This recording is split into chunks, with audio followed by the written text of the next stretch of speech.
Hey everyone, this is Tim from Your Six Tech. Today in this video, I'm going to show you how to copy over your saved game data to a USB drive, just like this on your PlayStation 4. So I'm going to plug this into the front USB slot on my PlayStation 4, and it should give you like an indication that it's plugged in or something like that.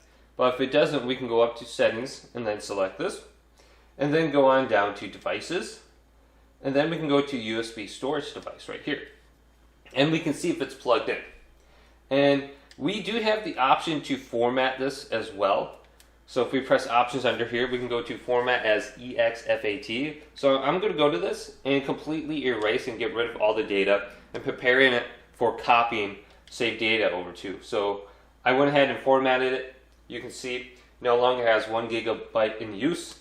Now I'm going to go back down under the main settings menu. I'm going to go down to application save data management. Then under here, let's go on down to where it says Save Data in System Storage. Select this.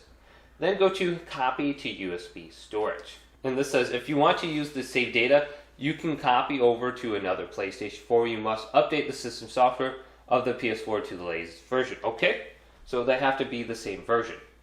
Now it's going to say please wait. Now find the game you want to go ahead and copy stuff over to. So let's go to Call of Duty right here and just select this game. And I'm going to copy over the campaign and go to copy, and this should go relatively quick because they're not large files. Now I have that copied over to my USB storage.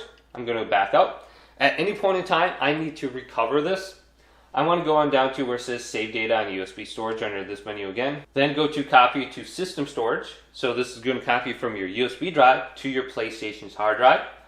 Then here's Modern Warfare. I just copied over before. Select this. Now let's select all these and go to copy over to PlayStation 4 in the bottom right. And it looks like, well, I already have the same version, so it's not going to really do anything. So I'm just going to go to yes and overwrite this, and it's transferring it over to my PlayStation.